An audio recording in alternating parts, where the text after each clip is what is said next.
uskomatonta, että mä oon nyt ollut painissa mukana 5 vuotta, joten mä ajattelin, että nyt voisi olla hyvä aika kerrata, mitä siellä on oikein tapahtunut. Tämä on 5 vuotta Shemeikkaa. –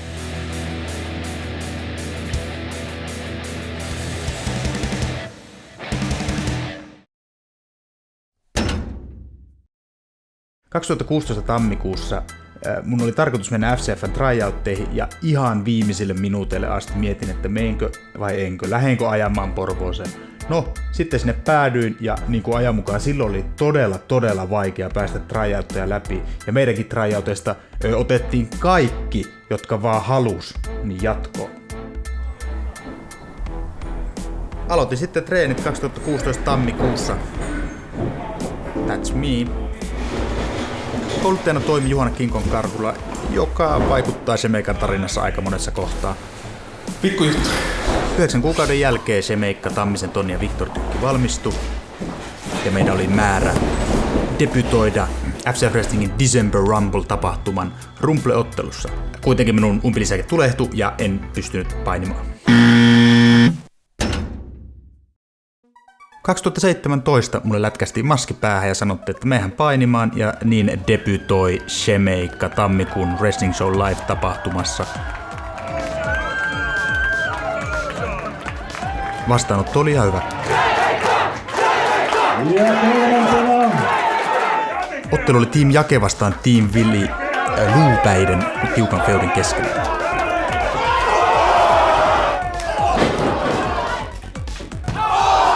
Ja se meni ihan hyvin. Ja seuraavaksi olikin vuorossa talvista 11, ja en mä silloin vielä tiennyt, kuinka tärkeä tästä tapahtumasta tulisi mun uralla. Ottelu oli Shemeikka ja Möykky vastaan Pyöveli Petrov ja Dr. No. Eikö se ottelu ollutkaan niin tärkeä, vaan sen loppu. Siinä käynnistettiin Shemeikan Möykyn välinen feudi, ja me kohdattiin monta kertaa. Ensimmäistä kertaa 14.10. Wrestling Show Liveissa. Tästä ottelusta mä en muista hirveästi, mutta se äänestettiin Ludwig-äänestyksessä Match of the Yeariksi. Pollution. 2017 ehti järjestää myös talvista 12, mistä ainakin itselle jäänyt mieleen eeppinen kitara-entrance.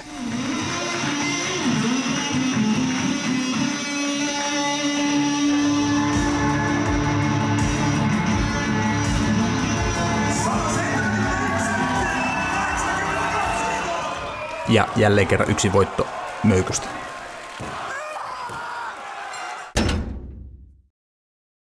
2018 vuodesta huippukohti oli muun muassa se, kun Petri Nykort lämpäsi meidän hardcore-matsia Leppävirralla. Uusi Luke, uusi Shemeikka ja kaikki aikojen ensimmäinen Omega-ottelu, missä 3 ässää kohtasi mustan aukon. Se oli sen hetkisen uran ylivoimaisesti paras ottelu ja kerättiin siitä tosi paljon myös kehuja. Ja jos puhutaan Omegasta, niin pakko myös puhua seuraavana päivänä olleesta Lahden Power Exposta! –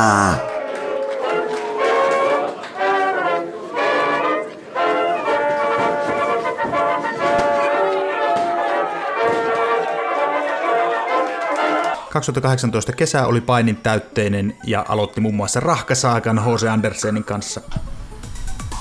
Noin, oho! Syksy saapuessa onnistui rikkomaan olkapään, mutta pääsin silti painimaan Freedom Pro Wrestlingin ensimmäisen tapahtumaan, joka myös oli ensimmäinen ulkomaan keikka mulle.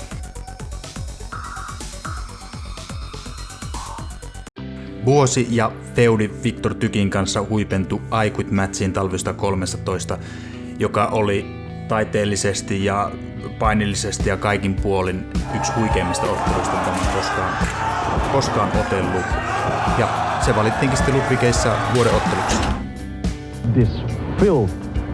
Tuossa I Quit Matchissa oli jotenkin niin kova tunnelataus ja iso onnistuminen tunne, että pakko myöntää, että päkkärille kun pääsi, niin vähän ehkä tuli tippa linssiin jopa. Ja se oli myös ensimmäinen kerta, kun esiinnyin ilman maskia. 2019 alkoi ensimmäisellä pääottelulla koskaan.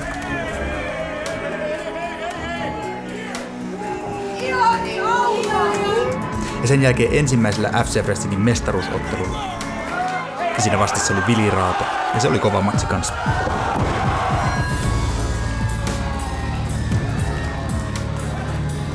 Sen jälkeen pääsin toistamiseen Ruotsiin ottelemaan Freedom Pro Wrestlingillä. sen vuoden kausi huipentui toukokuussa Omegassa. Historian toinen Omega-ottelu FCF Wrestling vastaan Musta Aukko. 5-5 eliminaatio-ottelu, joka on varmasti uran isoimpia ja tärkeimpiä matseja mulle.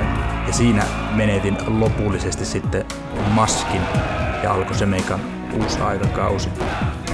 Ja se meni ihan hyvin.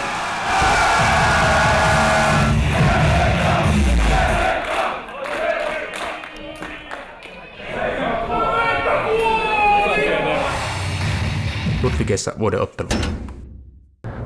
Paskaa. Kesällä oteltiinkin sitten ilman maskia, mikä jännitti ihan törkeästi. Ja kesän huippukohtia ehdottomasti Ropekon 2019, missä pääsi esiintymään Valtapalle yli 800-päiselle yleisölle, mikäli oikein muistan. Aivan uran huippuhetkiä. Syyskuussa sain kutsun Stockholm Wrestlingin Finvasion-tapahtuma, missä pääsin esittämään ilkeää suomalaista. Ja sitä seurasi kolmas keikka Freedom Pro Wrestling, jossa ottelin main eventissä ensimmäistä kertaa ulkomailla.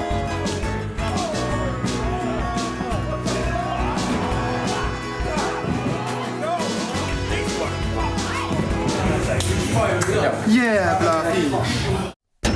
2020 mulle tuli hirveästi ison profiilin matseja, joista päällimmäisenä jäi mieleen helmikuussa käyty matsi Valentinea vastaan, mikä oli yksi kovimmista koetuksista kyllä siihen asti.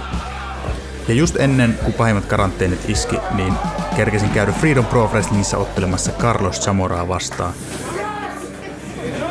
Ja sitten kaikki peruttiin.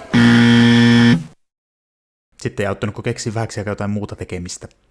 But Shamika apparently is doing a lot of video gaming now. Useamman kuukauden taukopainista, mutta sitten palattiin aivan uudella meiningillä. Ja vuorossa oli uusi ottelu Valentinin kanssa, joka oli mun mielestä yksi urani parhaista. Ja se äänestettiinkin vuoden parhaaksi otteluksi. Roskaa. FCF-mestaruuden ykköshaasteja päätettiin Rumble-ottelussa, johon astuin ensimmäisenä sisään ja jonka lopulta voitin. 2 kertaa.